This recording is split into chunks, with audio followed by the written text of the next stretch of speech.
반갑습니다. 오늘이 5월 18일입니다. 80년 5월 18일이니까 25년 됐습니까?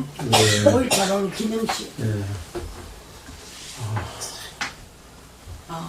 군사 독재 정권이 광주 시민을 학살한 때가 벌써 25년이라는 세월이 지났네요. 네.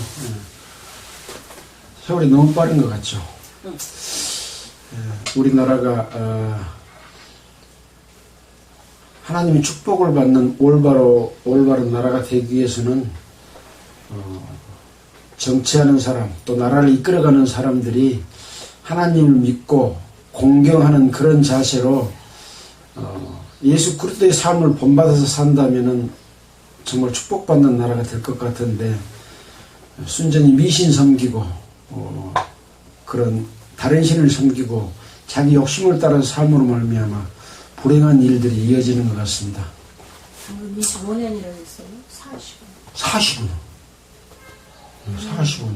네, 45년 됐습니다. 아무튼 이제 얼마 후면 또 선거가 이루어질 텐데요. 좋은 대통령이 뽑혀서 나라가 바로 서기를 바라겠습니다. 자, 오늘은 이제 계속해서 역대하 5장을 할 차례인데요. 6장까지 이어질 수도 있겠다 그런 생각을 해봤습니다.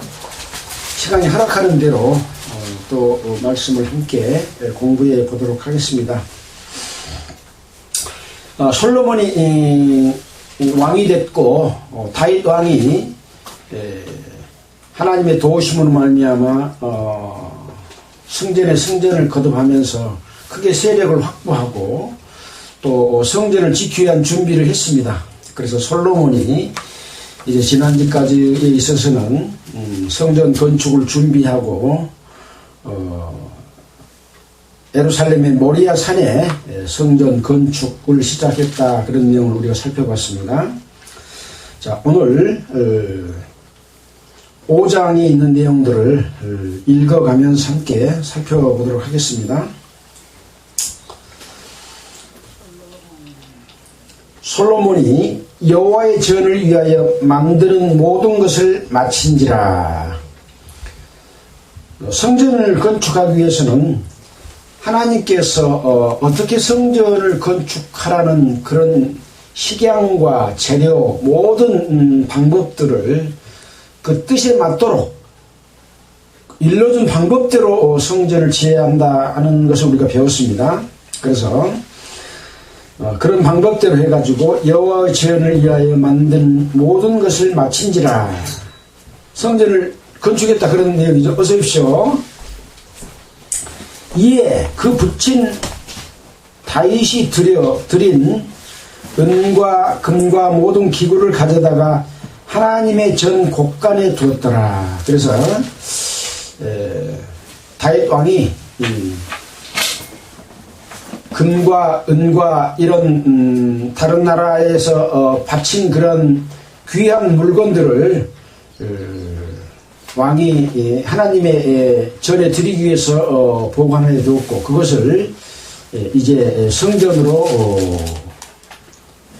옮겨서 하나님의 곳간에 두었다라고 하는 내용을 기록하고 있습니다. 성전이 건축되면 성전은 하나님의 전이고 하나님을 기쁘시게 하는 것으로 하나님께 드려야 되겠죠. 그래서 성전에서는 늘 하나님께 제사를 드리고 또 하나님께서는 그 죄를 용서하고 하나님과 화목하게 되고 하나님과 늘 함께하는 그런 장소가 바로 성전이다라는 것을 우리는 배워서 알고 있습니다. 자, 이렇게 성전을 지어서 하나님께 드려진 물건들을 옮겼는데 가장 중요한 건 뭔가요? 네, 하나님의 거하신 상징적인 그 언약궤를 성전 안으로 옮겨야 지성소의 언약궤에 하나님 계시는 거죠. 그래서 2절부터는 언약궤를 성전으로 옮기는 내용이 기록이 되어 있습니다. 우리는 이것을 열왕기상 8장 1절로 9절에서부터 똑같은 내용을 배웠던 내용인데 다시 한번 이것을 기록해 놨죠. 이에 솔로몬이 여호와의 언약궤를 다윗성 곧 시온에서 메어 올리고자 하여 이스라엘 장로들과 모든 지파의 두목 곧 이스라엘 자손의 족장들을 다 예루살렘으로 소집하니 7월 절기에 이스라엘 모든 사람이 다 왕에게로 모이고 이스라엘 장로들이 다 이름에 레위 사람이 궤를 매니라. 이 궤를 매는 것도 궤를 매도록 준비하는 것도 누가 해야 되고 매는 것은 누가 매야 되고 이것이 다 지금 정해져 있는 방법대로 매야 되는 거죠. 하나님의 뜻을 떠나서는 이 언약궤를 잘못 손대면 어떤 일이 벌어지나요? 우사처럼 즉사해버리는 그런 일이 벌어지기 때문에 두려운 하나님, 능력의 하나님이 계시는 이 언약궤를 옮길 때는 하나님이 일러준 방법대로 옮겨야 되는 거죠. 자, 그래서 레위 사람이 궤를 매니라. 궤와 회막과 장막 안에 모든 거룩한 기구를 메고 올라가되 제사장과 레위 사람이 그것들을 메고 올라가매 솔로몬 왕과 그 앞에 모인 이스라엘 회중이 궤 앞에 있어 양과 소로 제사를 드렸으니 그 수가 많아 기록할 수도 없고 셀 수도 없었더라. 이제 언약궤를 메고 성전 안으로 들어올 때 솔로몬 왕과 그 앞에 모인 이스라엘 회중이 양과 소로 제사를 드렸는데 그 수가 너무 많아서 셀 수가 없었다. 이렇게 이스라엘 온 백성이 다 언약궤를 성전으로 옮기는 내용을 살펴보고 제사를 지냈다고 할 수 있는 거죠. 제사장들이 여호와의 언약궤를 그 초소에 메어 드렸으니 곧 내전 지성소 그룹들이 날게 하리라. 성막 안에 성소가 있고 성소는 지성소와 성소로 구분되어 있는데 이 지성소 안쪽에 있는 지성소 안에는 그룹이 있잖아요. 그룹에 두 날개가 펴져 있고 날개 끝이 딱 벽에까지 닿는 그런 두 그룹들 아래로 옮겼다. 그래서 이 그룹이라고 하는 것은 하나님을 보호하고 하나님의 그 역할을 맡은 사람으로서 그런 일들을 맡아서 하는 그 위에 아래 이렇게 언약궤를 모셨습니다. 그룹들이 궤 초소 위에 날개를 펴서 궤와 그 채를 덮었는데 그 채가 길어서 궤에서 나오므로 그 끝이 내전 앞에서 보이나 밖에서는 보이지 않냐며 그 궤가 오늘까지 그곳에 있으며 오늘까지라는 것은 이 역대하를 기록한 그 시점에 오늘까지겠죠. 그 뒤로 언제까지 있었는지는 제가 기록이 되어 있지는 않습니다. 궤 안에는 두 돌판 외에 아무것도 없으니 자 솔로몬 왕이 성전을 건축하고 하나님이 계시는 하나님을 지금 지성소 안으로 모셨잖아요. 근데 지성소 안에 이 언약궤 안에 뭐가 들어있다고요? 두 돌판 외에 아무것도 없다. 그럼 뭡니까? 지성소는 하나님이 계신 곳을 상징하고 언약궤는 하나님이 계신 것을 상징하고 그 하나님을 상징하는 것은 뭐냐? 두 돌판이다. 두 돌판이 하나님인 거예요. 그것이 바로 언약궤입니다. 언약은 뭡니까? 아브라함에게 하신 언약, 이삭에게 하신 언약, 야곱에게 하신 언약, 출애굽한 이스라엘 백성, 자기 백성에게 한 언약인 거죠. 언약은 하나님이 이스라엘 백성을 구원하시겠다고 하는 것이 언약입니다. 근데 그 언약이 뭐냐? 두 돌판이에요. 두 돌판에 뭐가 써져 있나요? 십계명이 기록되어 있는 거죠. 그래서 하나님 자체가 십계명인 겁니다. 지성소가 하나님인 거예요. 그래서 이 두 돌판이 곧 하나님이시다 라고 해도 틀리지 않는 말인 거죠. 자, 이 언약궤 안에는 뭐가 들어있는지가 히브리서에 기록이 되어 있습니다. 히브리서 9장 4절 한번 보도록 하겠습니다. 히브리서의 9장 4절에 언약궤에 대한 내용이 들어 있습니다.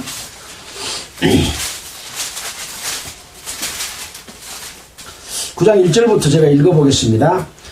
첫 언약에도 섬기는 예법과 세상에 속한 성소가 있더라.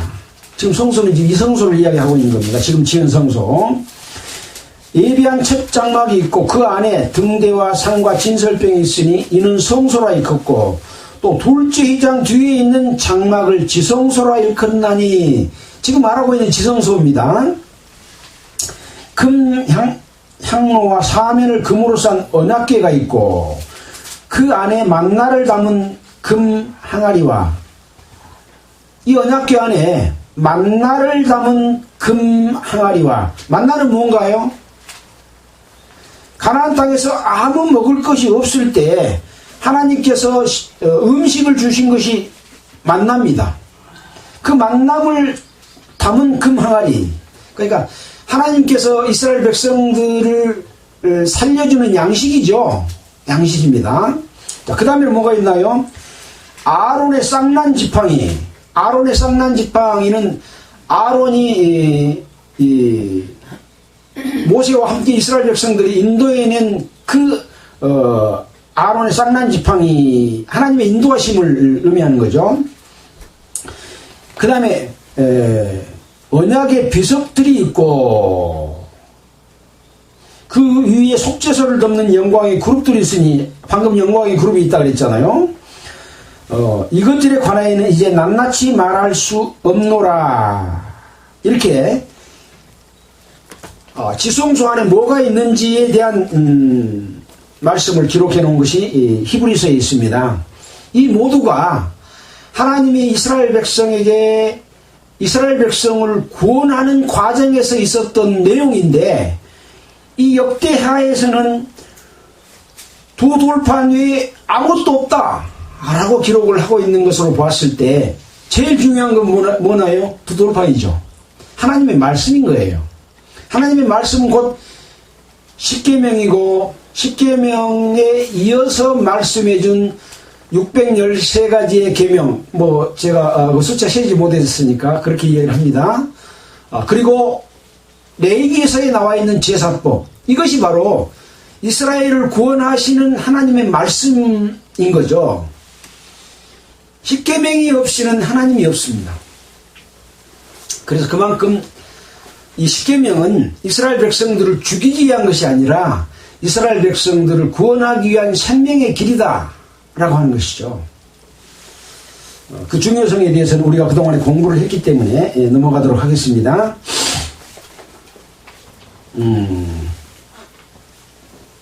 이것은 이스라엘 자손이 애굽에서 나온 후 여호와께서 저희와 언약을 세우실 때 모세가 호렙에서 그 안에 넣은 것이더라. 넣는 장면이 이제 출애굽기서에 나와 있었죠. 자, 11절입니다. 이때는 제사장들이 그 반차대로 하지 아니하고 스스로 정결케 하고 성소에 있다가 나오매 노래하는 레위 사람 아삽과 헤만과 여도둔과 그 아들들과 형제들이 다 세마포를 입고 단 동편에 서서 재금과 비포와 수금을 잡고 또 나팔 부는 제사장 120인이 함께 서 있다가 나팔 부는 자와 노래하는 자가 일제히 소리를 발하여 여호와를 찬송하며 감사하는데 나팔 불고 재금 치고 모든 악기를 울리며 소리를 높여 여호와를 찬송하여 가로되. 그래서 이 언약궤를 지성소에 넣을 때 이런 과정을 거쳐서 제사를 드리고 또 나팔을 불고 노래를 하고 하나님께 찬송하는 그런 내용이 기록되어 있습니다. 뭐라고 찬송을 했을까요? 선하시도다 그 자비하심이 영원히 있도다. 하나님은 선하신 분이고 그 자비하심이 언제까지요? 영원히 있도다 하매 그때 여호와의 전에 구름이 가득한지라. 제사장이 그 구름으로 인하여 능히 서서 섬기지 못하였으니 이는 여호와의 영광이 하나님의 전에 가득함이었더라. 하나님의 영광이 이렇게 하니까 하나님의 영광이 가득했다. 실제 하나님의 임재를 나타내주는 그런 광경이라고 볼 수 있죠. 그러니까 이 영광 때문에 제사장들이 능히 서서 섬기지 못했다. 그만큼 두렵고 떨리는 그러한 하나님의 영광과 능력이 이 지성소 성소에서 나타나고 있는 내용들을 기록을 해놨습니다. 자, 이것이 바로 솔로몬 왕이 성전을 짓고 성전 안 내측에 지성소에 언약궤를 옮기는 내용이다 라고 하는 것이죠. 자, 이 과정을 거친 후에 6장에서는 이제 솔로몬이 축복을 하는 내용이 기록이 되어 있습니다. 그 축복 내용이 무엇인지 또 살펴보도록 하겠습니다.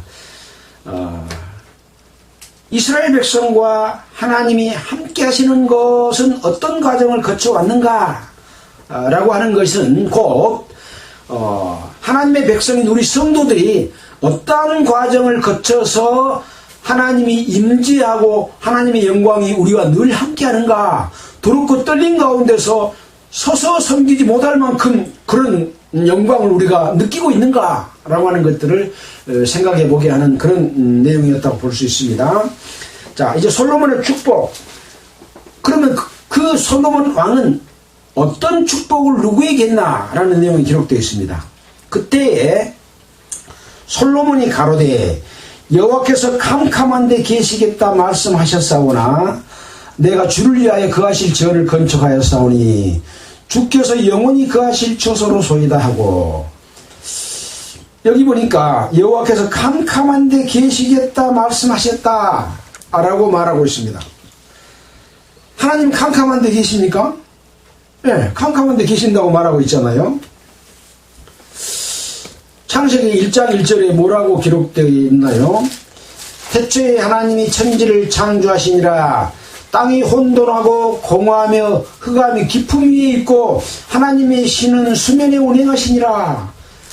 캄캄한데 그 위에서 하나님의 신은 수면에 운행하셨다라고 하는 이 캄캄한 데에 계시는 것을 가장 상징적으로 잘 말씀해 준 것이 바로 창세기 1장 1절로 2절에 있는 그런 말씀이라고 할 수 있습니다.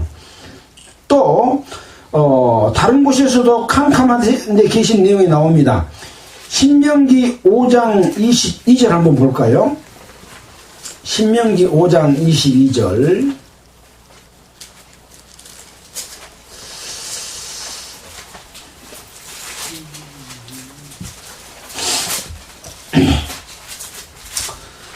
구약성경 269페이지입니다. 하나님께서 모세에게 십계명을 주실 때 있었던 그런 내용입니다.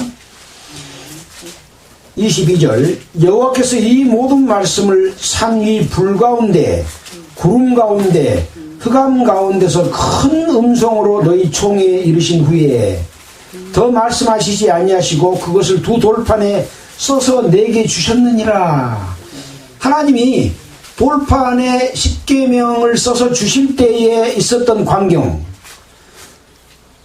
산 위에 불 가운데 구름 가운데 흑암 가운데 큰 음성으로 너희 총에게 이르신 후에 라고 이렇게 말씀을 기록해 놓고 있습니다.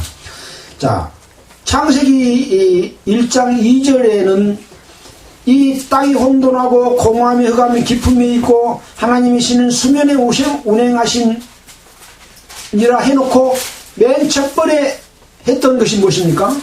하나님이 가라사대 빛이 있으라 하심에 빛이 있었고 그 빛이 하나님 보시기에 좋았더라.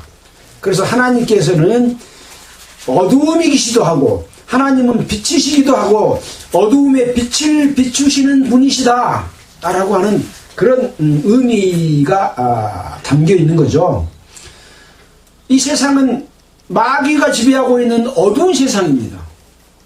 하나님께서 빛을 비춰주심으로 말미암아 그 빛이 우리 마음에 부음받아요 우리가 새 사람을 입고 하나님의 자녀로 태어났습니다.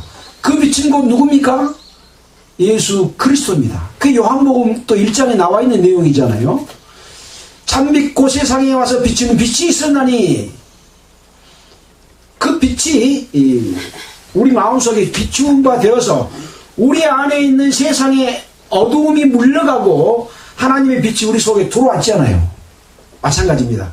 우주 만물을 창조하실 때 맨 먼저 어두운 가운데서 빛을 비춰서 세상을 밝게 하나님이 계시고 하나님의 능력을 나타내 보이시고 하나님이 사람을 창조하시고 우주 만물을 창조했다라고 하는 것을 보여주는 그런 내용이다라고 하는 것이죠.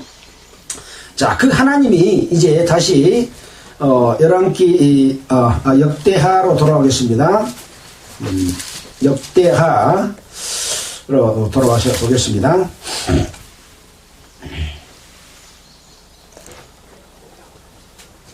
캄캄한 데 계시겠다 말씀하셨사오나 내가 주를 거하실 전을 건축하였사오니 주께서 영원히 거하실 처소를 소이다. 이스라엘 백성 가운데 지성소에서 영원히 거하실 처소다. 하나님은 지성소에만 계시겠습니까? 이제 이따 뒤에 또 찬양하는 내용 속에서 이제 살펴볼 수가 있겠습니다. 하나님은 지성소 안에 갇혀 있는 분은 아니십니다. 이스라엘 백성이 하도 우상을 섬기고 금송아지 만들어 놓고 또 보이는 외형과 형식에 따라서 하니까 하나님이 실제로 계신 능력을 나타내 보여주기 위해서 지성소에 계신다. 너희들이 제사 지내고 또 자기 죄를 뉘우치고 할 때는 내 앞에 와서 해라. 딴 데 가서 하지 말고 그런 의미를 가지고 있는 거죠. 우리가 하나님 앞에 늘 가까이 하고 하나님께 기도를 드릴 때도 엉뚱한 데 가지 마라. 하나님한테 직접 나와라. 그런 것과 같은 거죠. 자, 얼굴을 돌이켜 이스라엘의 온 회중을 위하여 축복하니 때에 이스라엘 온 회중이 서 있더라.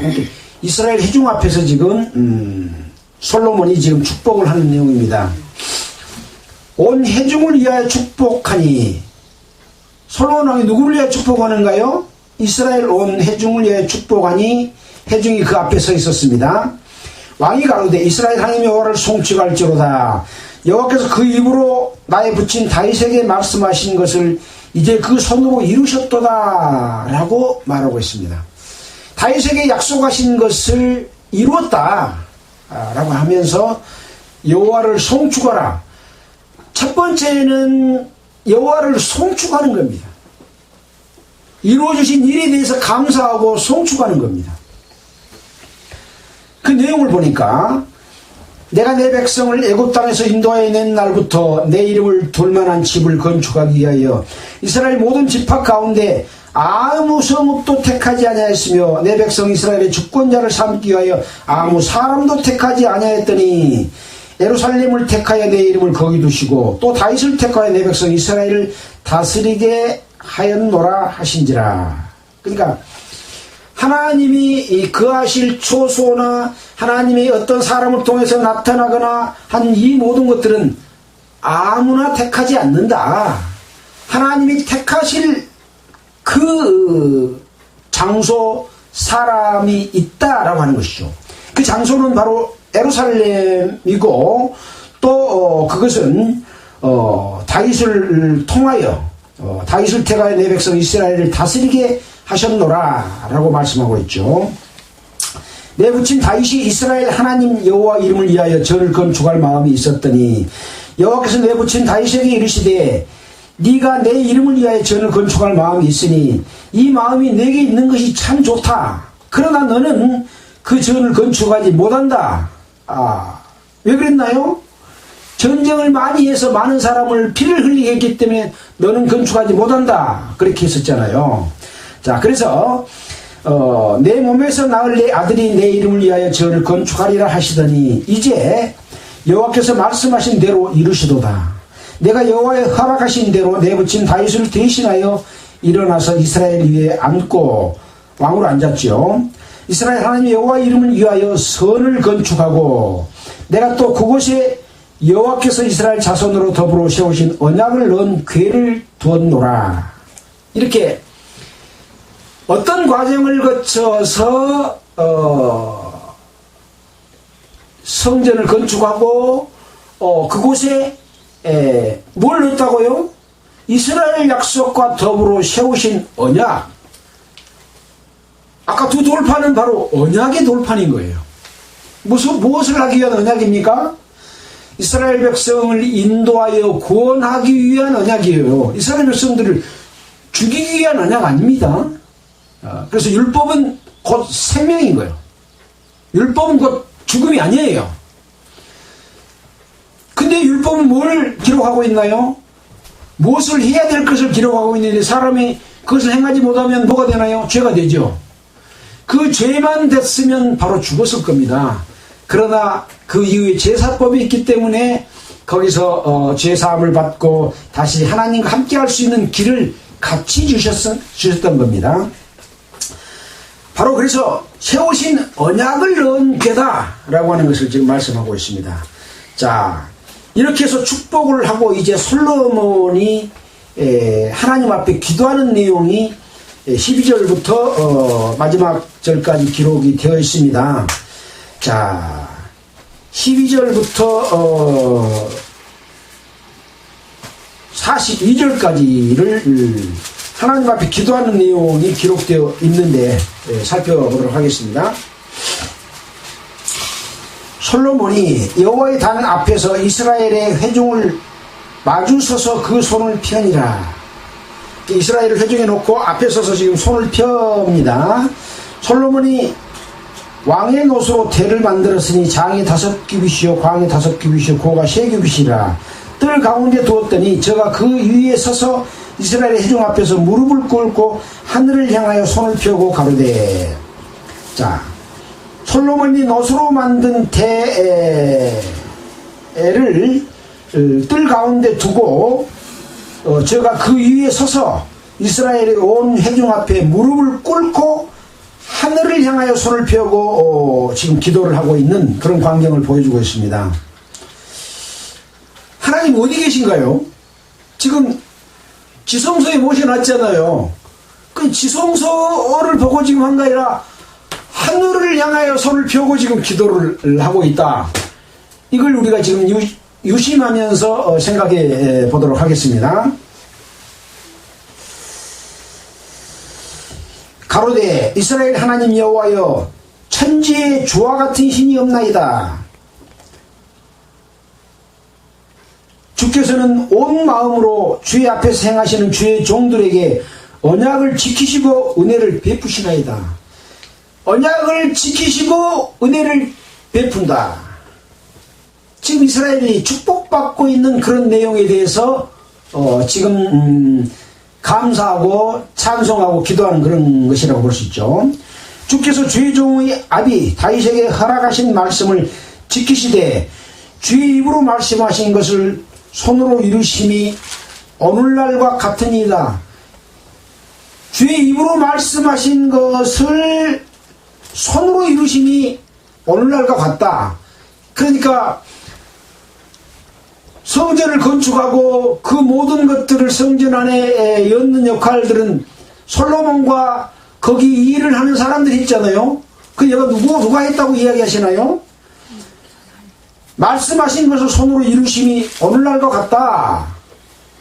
실제로는 하나님께서 그렇게 해주셨다라고 생각할 수 있습니다.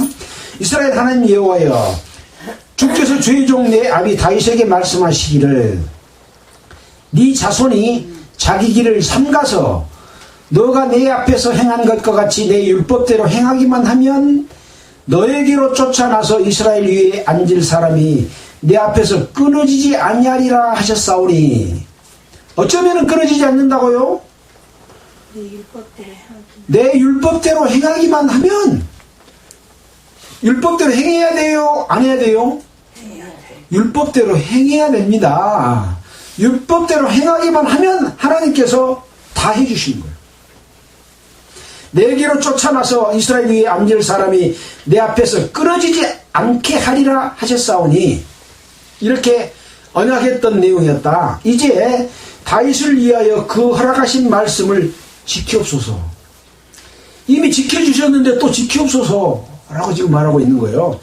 그래서 이 기도는 내게 모든 것이 이루어졌지만 또 앞으로 살아갈 날들이 남아있는 우리로서도 늘 하나님 앞에 지켜주시기를 구하는 이 솔로몬의 마음을 우리가 읽을 수 있는 거죠. 그런즉 이스라엘 하나님이 여호와의 원컨대 주는 주의 종 다윗에게 하신 말씀이 확실하게 하옵소서. 확실하게 우리를 끝까지 구원해 주시옵소서 라는 그런 기도를 하고 있습니다. 18절입니다. 하나님이 참으로 사람과 함께 땅에 거하시리까? 하늘과 하늘들이 하늘이라도 주를 용납하지 못하겠거든. 하물며 내가 건축한 이 전이오리까? 하나님이 참으로 사람과 함께 땅에 거하시겠습니까? 라고 말합니다. 그러면서 여기 이상한 말이 있습니다. 하늘과 하늘들의 하늘이라도 주를 용납하지 못하겠거든. 하늘과 하늘들의 하늘은 얼마나 큽니까? 이것은 하늘이 있고 또 하늘 위에 하늘이 있다고 하는 것은 온 우주를 지금 이야기하고 있는 겁니다. 이때 당시 역대의 하를 기록할 당시에 과학이 발달해서 온 우주를 알고 있을 때입니까? 모르대요. 땅이 평평하고 끝에 가면 낭떠러지 있어서 톡 떨어진다고 생각할 아마 그런 때일 겁니다. 지구가 둥근다는 것을 알지 못하고 지구 위에 수금대야 목토 천해명이 있고 그 외에 많은 별들이 있다고 하는 사실을 모를 텐데 여기 솔로몬은 하나님이 참으로 사람과 함께 땅에 거하시니까 하늘과 하늘들의 하늘이라도 주를 용납하지 못하겠거든. 하물며 내가 건축한 이 조그만 전에 하나님이 계시겠습니까? 그렇게 이야기를 하고 있습니다. 이런 내용에 대해서는 또 우리 신약성경에서도 말씀하고 있죠. 이 전을 사모하는 열심히 나를 삼키리라 하면서 예수님이 성전을 헐라 내가 3일 만에 일으키리라 하셨던 말씀도 다 이와 맥이상통한 그런 내용이라고 할 수 있습니다. 하나님이 생각하는 이 전, 건물 만든 이곳에 하나님이 계시겠습니까? 하고 솔로몬은 이렇게 말을 하고 있는 겁니다. 자, 또 살펴보겠습니다. 그러나 나의 하나님 여호와여, 종의 기도와 간구를 돌아보시며 종이 주 앞에서 부르짖음과 비는 기도를 들으시옵소서. 주께서 전에 말씀하시기를 내 이름을 거기 두리라 하신 곳 이 전을 향하여 주의 눈이 주야로 보시옵시며 종이 이곳을 향하여 비는 기도를 들으시옵소서. 자, 여기 뭐라고 했나요? 주께서 전에 말씀하시기를 내 이름을 거기 두리라 하신 곳, 무엇을 두리라 하신 곳? 내 이름을 거기 두시라고 하신 곳이 바로 이 하나님의 성전이고 지성소다. 자, 그래서 이곳을 향하여 비는 기도를 들으시옵소서. 누가? 솔로몬 왕이 이곳을 향하여 비는 기도를 들으시옵소서. 내 이름을 거기 두리라 한 곳, 하나님의 이름이 계신 곳에 솔로몬 왕이 거기를 향하여 비는 기도입니다. 하나님이 계신 곳을 향하여 비는 기도다. 그런 이야기입니다. 종과 주의 백성 이스라엘이 이곳을 향하여 기도할 때 주는 그 간구함을 들으시되 주의 계신 곳 하늘에서 들으시고, 근데 정작 주는 어디 계시나요? 하늘에서 계신다. 우리가 주의 이름을 두신 곳 이 성전을 향하여 기도할 때에 정작 주는 하늘에서 이것을 주의 계신 곳 하늘에서 들으시고 들으시사 용서하여 주옵소서. 실제 하나님은 어디가 계시나요? 하늘에 계시죠. 그래서 이 6장에 비는 내용이 성전, 하나님이 계신 곳 성전과 실제 하나님이 계신 하늘에서 들으시고 이곳을, 하나님의 이름이 있는 곳을 향하여 기도하는 기도를 들으시옵소서 라는 내용이 여러 번 나옵니다.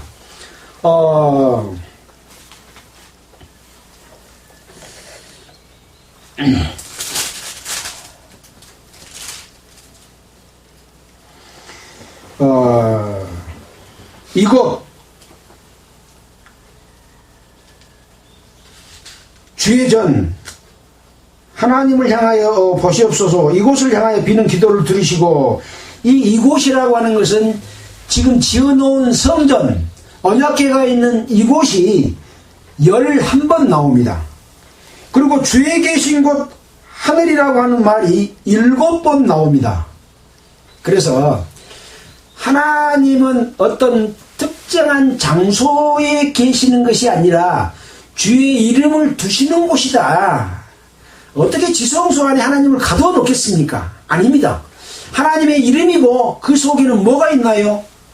하나님과의 약속인 십계명이 그 속에 있는 것이기 때문에 그것을 향하여 기도하는 겁니다. 하나님의 뜻에 맞는 기도를 하는 겁니다. 무슨 의미인지 알겠죠? 자, 그래서 이 내용을 쭉 살펴보게 되면은 어떤 사람이 22절입니다. 그 이웃에게 범죄함으로 맹세시킴을 받고 저거 와서 이 전에 있는 주의 단 앞에 맹세하거든 주는 하늘에서 들으시고 행하시되 주의 종들을 국문하사 악한 자의 죄를 정하여 그 행위대로 그 머리에 돌리시고 의로운 자를 의롭다 하사 그 의로운 대로 갚으시옵소서. 어떤 사람이 이웃에게 범죄해서 이 주의 전에 앞에 와서 맹세를 하거든 주의 계신 곳 하늘에서 들으시고 국문하사 죄를 정하고 그 행위대로 머리에 돌리고 의로운 자들을 의롭다 해주십시오. 그리고 그것을 갚아주십시오. 악한 것은 악한 대로, 의로운 것은 의로운 대로 심판해 주십시오. 라고 말하고 있습니다. 자, 그 다음에는 뭐냐? 24절에 주의 백성 이스라엘이 죽게 범죄하여 주의 백성 이스라엘이 죽게 범죄할 때에도 그렇게 해주십시오. 라고 기록을 하고 있습니다. 자, 그 다음에는 또 주는 하늘에서 들으사 주의 종들과 주의 백성 이스라엘의 죄를 사하여 주시고 그 다음에는 저희 종들과 주의 백성 이스라엘 같이 저희들 모든 사람들 주의 백성 모든 사람들에 대해서 이렇게 기록을 하고 있습니다. 자, 25절 이후에는 한 사람이 주의 온 백성 각각의 한 사람의 그 기도도 들어주십시오. 죄는 제대로 심판하고 의로운 것은 의롭다고 말해 주십시오. 한 사람이나 혹은 주의 온 백성이 이스라엘이 다 각각 자기의 마음과 재앙과 고통을 깨닫고 이 전을 향하여 손을 펴고 무슨 기도나 무슨 간구를 하거든 주는 계신 곳 하늘에서 들으시며 사유하시되 사유가 뭐나요? 놓을 사자 용서할 유자입니다. 놓아주고 용서하시되 각 사람의 마음을 아시오니 그 모든 행위대로 갚으시옵소서. 주만 홀로 인생의 마음을 아심이니다. 그러니까 어떤 사람이 이웃에 행한 잘못 또 주의 백성 이스라엘이 죽게 잘못 또 저희 모든 사람 종들과 주의 백성 이스라엘이 하나님께 제한 범죄에 대해서도 또 각각의 사람들이 그 행위대로 지은 그런 잘못에 대해서도 각기 다 심판하시고 사유하여 주십시오 라고 하는 기도를 드리고 있는 겁니다. 죄값은 죄값대로 치르고 용서하겠습니까? 그냥 용서합니까? 예, 율법에 기록된 대로 죄값은 죄값을 염소나 양을 잡아서 죄값을 치르고 용서해 주는 겁니다. 그것이 진정한 용서제, 죄값을 치르지 않고 용서하는 게 아닙니다. 왜냐? 죄의 삭은 사망이기 때문에 죄값은 반드시 죽음으로써 치러야 되는데 양이나 염소가 대신하여 죄값을 치름으로 말미암아 사유하여 주는 것이다. 왜? 지금 어디를 향하여 기도하고 있나요? 십계명이 있는 곳을 향하여 지금 기도하고 있습니다. 주는 하늘에서 들으시고 그것을 이루어 주십시오 라고 하는 기도죠. 무슨 뜻인지 기왕 알겠죠? 자, 32절에는 또 누구에게 기도를 들으냐? 주의 백성 이스라엘에게 속하지 않은 이방인에게 대하여도 저희가 주의 큰 이름과 능한 손과 표심파를 위하여 먼 지방에서 와서 이 전을 향하여 기도하거든. 어디를 향하여 기도한다고요? 율법을 향하여 기도하거든. 언약을 향하여 기도하거든. 그 말입니다. 주는 계신 곳 하늘에서 들으시고 무릇 이방인이 주께 부르짖는 대로 이루사 땅의 만민으로 주의 이름을 알고 주의 백성 이스라엘처럼 경외하게 하옵시며 내가 건축한 이 전을 주의 이름으로 일컫는 줄을 알게 하옵소서. 이방인들도 어디로 가야 됩니까? 언약인 율법 앞으로 가야 됩니다. 이방인들도. 그걸 지금 이야기하고 있는 거예요. 이 전을 향하여 기도하거든 들어주십시오. 그 이야기입니다.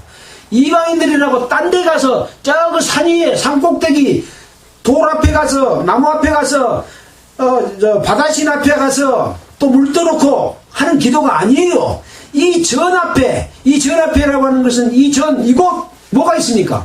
하나님의 언약인 율법이 거가 있는 겁니다. 이방인들도 다 지금 전을 지어놓고 전 안에 언약궤를 넣어놓고 지금 하나님 앞에 기도하고 이 전을 향하여 약속을 향하여 율법을 향하여 우리가 기도하오니 하나님은 하나님의 계신 곳 하늘에서 들으시고 그것을 이루어 주시옵소서. 얼마나 정확하게 이야기하고 있습니까? 지금 우리가 구원받은 하나님의 백성으로서 우리가 기도하는 것은 우리 몸에 주님이 거하시지 않아요. 우리는 직접 하나님 앞에 구할 수 있는 기도를 할 수 있습니다. 그러면 주는 하늘에서 들으시고 하나님의 우편에 계시는 예수님께서 함께 그것을 들으시고 우리를 위하여 늘 사유해 주시는 그런 것과 같다라고 하는 것을 생각해 볼 수가 있습니다. 자, 이제 이방인에 대해까지도 했습니다. 그 다음에는 뭘까요? 34절입니다. 주의 백성이 그 적국으로 더불어 싸우고자 하여 주의 보내신 길로 나아갈 때 저희가 주의 빼신 이 성과 내가 주의 이름을 위하여 건축한 전에 있는 편을 향하여 여호와께 기도하거든. 지금 전쟁터에 나가서 전쟁하는 중에서도 이 전을 향하여 이 편을 향하여 기도한다 이 말이에요. 율법을 향하여 언약을 향하여 기도하거든 들어주라 이 말입니다. 전쟁터에서도 우리는 늘 전쟁 중에 있습니다. 내 속에 있는 내 육신의 요구와 전쟁하고 있고 이 세상에 있는 악한 마귀와 전쟁하고 있고 악한 마귀가 침투하고 있는 각 교회의 거짓 선지자 사도들과 전쟁하고 있는 전쟁입니다. 성도가 전쟁이 없으면 그것은 성도가 아닙니다. 항상 우리는 전쟁 중에 있는데 이 전쟁할 때도 하나님의 약속이 있는 이 언약궤를 바라보고 우리가 기도를 해야 됩니다. 언약이 중심이다 이겁니다. 율법이 중심이다 이겁니다. 이것을 떠나서는 하나님께서 들어주시지 않아요. 그런 것을 의미하는 겁니다. 하늘에서 저희 기도와 간구를 들으시고 그 일을 돌아보옵소서. 범죄치 아니하는 사람이 없사오니 범죄치 아니하는 이스라엘 백성이 없다. 사람이 없다. 이방인이나 이스라엘 사람들이나 또 지금 구원받은 하나님의 백성도 마찬가지잖아요. 없사오니 저희가 주께 범죄함으로 주께서 저희에게 진노하사 저희를 적국에 붙이심에 적국이 저희를 사로잡아 땅의 원근은 물러나고 끌어간 후에 저희가 사로잡혀간 땅에서 스스로 깨닫고 그 사로잡힌 자의 땅에서 돌이켜 주께 간구하기를 우리가 범죄의 패역을 행하며 악을 지었나이다 하면 자기를 사로잡아간 적국의 땅에서 온 마음과 온 뜻으로 주께 돌아와서 주께 그 열조에게 주신 땅과 주의 빼신 성과 내가 주의 이름을 위하여 건축한 전에 있는 편을 향하여 기도하거든. 그러니까 얼마나 자세하게 지금 이야기해 놓고 있습니까? 범죄치 않은 사람이 아무도 없다. 죽기 범죄하거든. 지금 이 범죄는 실제로 전쟁하는 전쟁만 이야기하겠습니까? 아닙니다. 이스라엘 백성이 살아가면서 지은 죄로 인한 전쟁, 또 성도들이 자기 욕심을 따라서 어떤 꼬임이나 거짓 사도들의 그 꼬임에 넘어가서 지은 죄, 그런 죄가 있을지라도 그것이 잘못됐다고 하고 그 사로잡힌 자의 땅에서 돌이켜 성도들이 이스라엘 백성들이 사로잡힌 것은 무엇과 같다 그랬습니까? 전쟁에 져서 포로로 잡혀간 것은 마귀에게 붙잡혀간 것과 같다고 그랬잖아요. 성도들이 거짓 사도에 끼어서 지금 잘못된 길로 가고 있으면 마귀에게 붙잡혀 있는 것과 같습니다. 근데 그때에 그 잘못된 것을 깨닫고 돌이켜 주께 간구하기를 우리가 범죄의 패액을 행하며 악을 지었나이다. 근데 악을 짓고 잘못 가고 있는데 잘못 가는 것을 깨닫지 못하면 돌이킬 수 있나요? 없나요? 없습니다. 그래서 신앙생활을 하는 성도들은 내가 지금 하나님의 인도하심 속에 있는지 마귀의 게임 속에서 거짓 사도에게 인도함을 받는지를 알아야 됩니다. 뭘로 분별하나요? 언약을 통해서 분별합니다. 10계명을 통해서 분별합니다. 그리고 이스라엘 백성이 행했던 그 내용들을 통해서 그 역사적인 사건들을 통해서 거울로 봤을 때 그냥 알 수가 있습니다. 근데 거짓 사도는 그렇게 안 합니다. 다르게 말을 합니다. 성경과 다르게 지적을 하는 거죠. 근데 거기에 빠져들어가 있으면 분별력이 없어져 버린 거죠. 그래서 하나님의 뜻을 조금이라도 어기고 잘못된 길로 행하면 하나님이 함께 하시지 않아서 그것을 깨달을 수가 없기 때문에 돌이킬 수도 없는 것이기 때문에 늘 기도할 때는 이곳을 향해서 성전을 향하여 기도해야 된다. 하나님의 언약을 향해서 기도해야 된다. 라고 하는 그것이 중심이 되어야 된다고 하는 것이죠. 자, 주의 이름을 위하여 건축한 전이 있는 편을 향하여 기도하거든 주는 계신 곳 하늘에서 저희의 기도 간구를 들으시고 저희를 돌아보시며 주께 득지한 주의 백성을 용서하옵소서.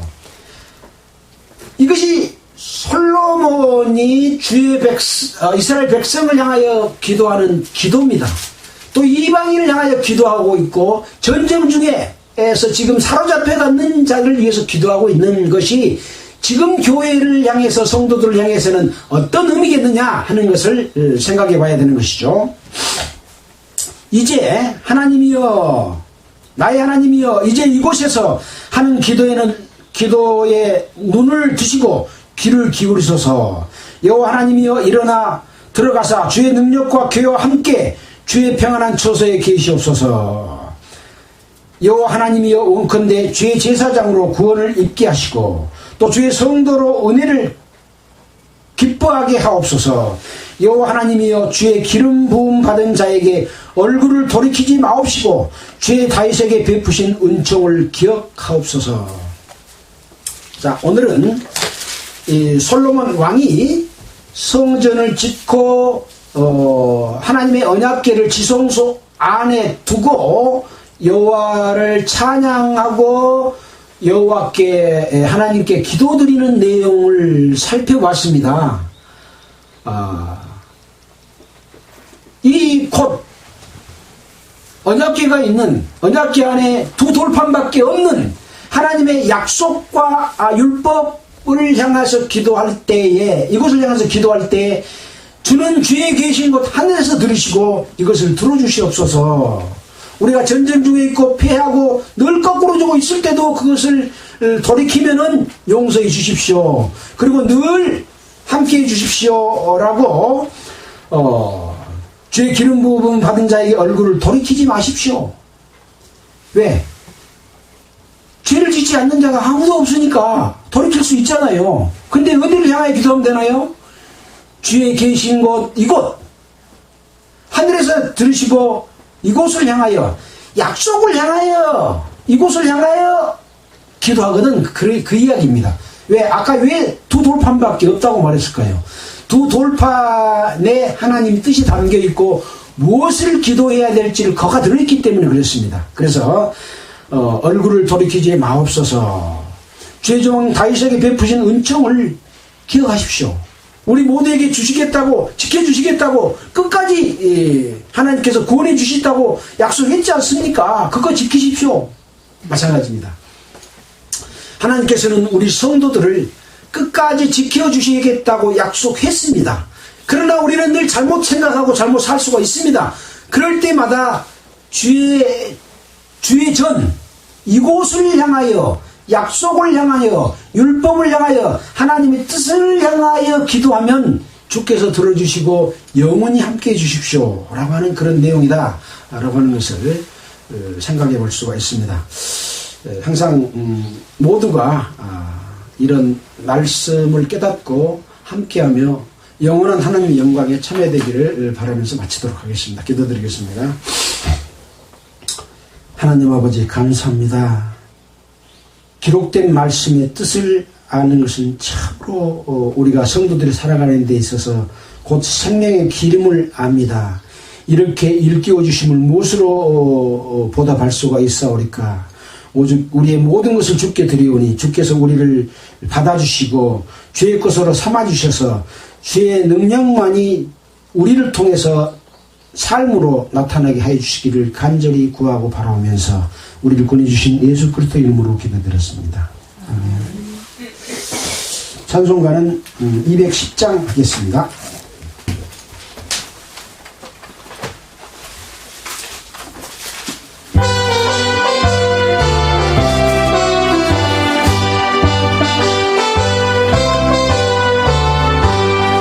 내 죄 사함받고서 예수를 안기 나의 모든 것 다 변했네.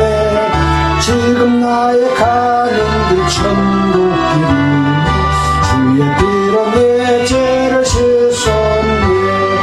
나의 모든 것 변하고 그 피로 구속받았네. 하나님은 나의 구원 되시오니 내게 정죄함 없겠네. 주님 밝은 빛 되사 어둠에 지고 나의 모든 것 다 변했네. 지금 내가 주 앞에 온전케 되니 주의 공로를 의지하니세. 나의 모든 것 변하고 그 피로 구속받았네. 하나님은 나의 구원 되시오니 내게 정죄함 없겠네.